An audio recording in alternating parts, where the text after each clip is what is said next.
Halo Bapak Ibu, saudara-saudari sekalian. Bersama saya lagi Chandra Teja dari channel Kristen Ngakunya.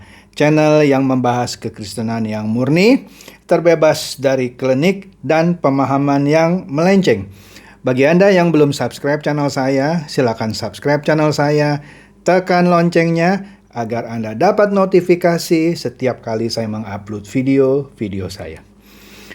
Oke, pada kesempatan kali ini saya akan lanjutkan lagi mengenai Kristen Persepuluhan bagian ke-20. Oke. Topiknya kali ini masih berhubungan dengan persepuluhan, tetapi lebih spesifik tentang kemana kita harus memberikan persembahan kita. Tentunya bukan persembahan persepuluhan ya, persembahan yang diatur oleh Injil. Jadi begini. Pertama-tama, meskipun kita tidak lagi di bawah hukum Taurat tentang persembahan persepuluhan, kita tetap belajar dari esensi persembahan persepuluhan itu, yaitu untuk memelihara para janda miskin, anak yatim, orang asing, dan orang Lewi, atau kalau di zaman modern, mereka yang bekerja untuk memberitakan firman. Karena mereka tetap perlu penghasilan atau untuk makanan, sebut saja demikian, ya. Nah, di sini mari kita lihat mengenai persembahan tersebut. Yang kemarin sudah kita bahas mengenai tentang berapa besar, yaitu tidak ada aturan baku berapa besarnya gitu ya. Nah, tetapi untuk kemana kita memberikan persembahan persepuluhan, khususnya seperti di peruntukan kedua dari persembahan persepuluhan, yaitu dibagi-bagi ke 4 pihak, yaitu orang Lewi, janda miskin, anak yatim, dan orang asing. Ya, karena orang Lewi atau di zaman modern ini adalah para hamba Tuhan atau missionary yang terpanggil untuk melakukan pemberitaan firman, meninggalkan pekerjaannya sehari-hari. Oke? Kita bicara mengenai orang asing dulu ya. Nah, orang asing ini bukan berarti orang bule gitu ya. Orang asing ini artinya bisa lebih luas. Bisa pendatang, bisa pembantu kita, orang yang dalam perantauan, atau orang yang berbeda suku dari kita. Oke? Nah, dalam hal memberikan persembahan kepada orang asing, ya, biasanya tidak harus selalu berupa uang. Walaupun bisa juga kita memberikan uang kita sebagai tanda cinta dan kasih kita kepada orang asing ini. Contoh, kita membukakan pintu rumah kita, memberikan keramah tamahan ya, atau berbagi makanan kepada orang-orang yang tidak ada hubungan formal ya, atau bahkan yang tidak kita kenal sama sekali, itu merupakan sebuah persembahan yang Tuhan sukai. Oke? Nah, Tuhan pun sudah banyak berbicara. Misalnya, kalau kita lihat di Matius 25 ayat 31 sampai 46. Matius 25 ayat 31 sampai 46. Kalau kita melayani orang-orang asing ini ya, Yesus menyebutnya sebagai kita melakukan pelayanan kepada saudaraku, saudara Yesus yang paling hina ini. Kalau kita melakukan itu, sama juga kita melakukan itu untuk Yesus ya. Banyak yang sudah melakukan ini tapi tidak menyadari bahwa mereka sebenarnya sudah melakukan kehendak Tuhan, yaitu memberikan persembahan kepada orang asing. Oke? Nah, memberikan persembahan kepada orang asing secara spesifik cocok dengan penjelasan Yohanes tentang persembahan sebagai buah alami dari kasih.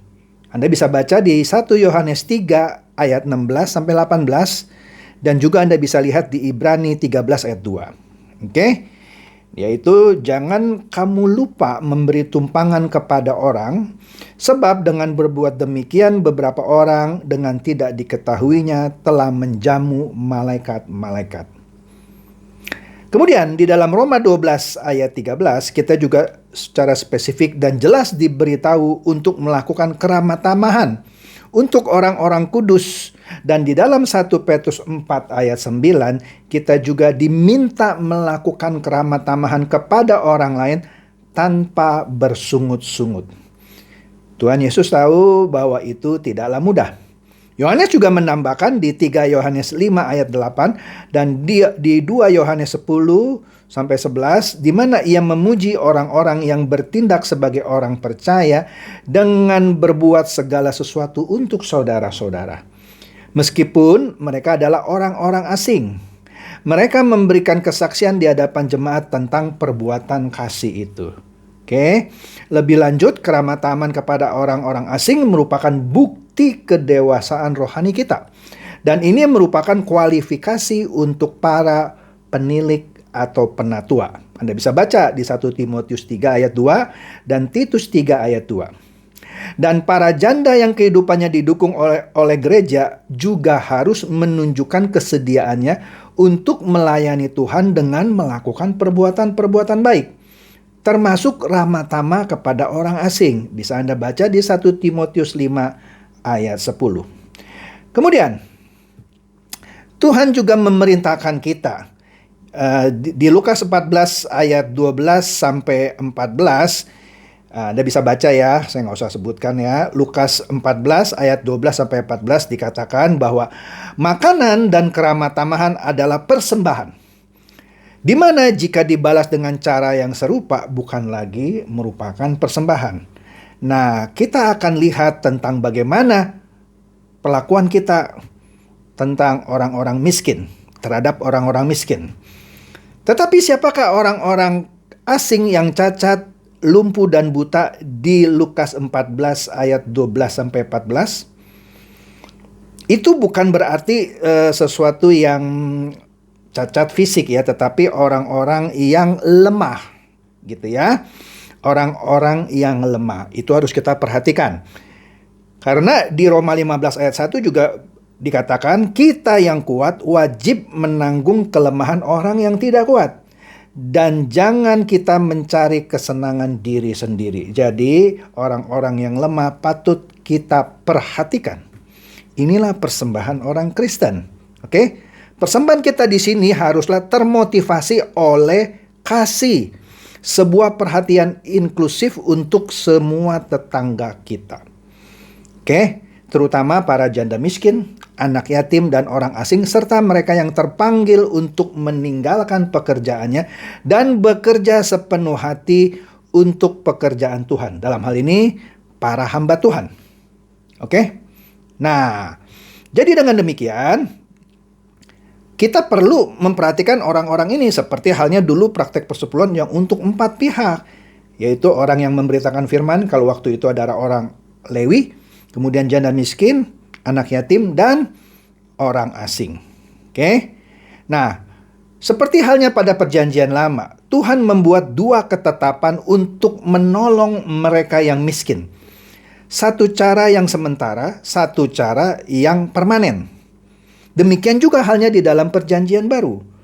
Para janda dan anak yatim yang kehilangan sumber penghasilannya karena ditinggal mati oleh suami atau ayahnya, dibantu oleh umat Tuhan. Jangan malah janda yang seperti ini ditagih persepuluhan dong. Malah disuruh untuk dibantu oleh umat Tuhan.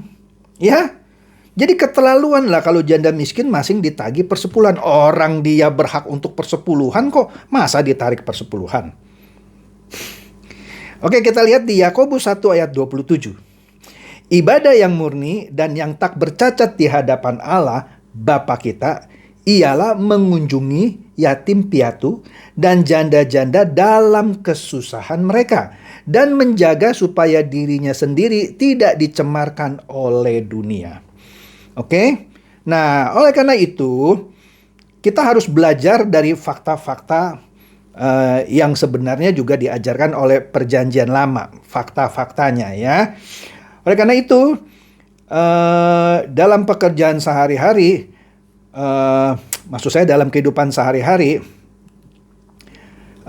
janda ini yang kalau di perjanjian lama penerima persembahan persepuluhan juga harus kita perhatikan, ya.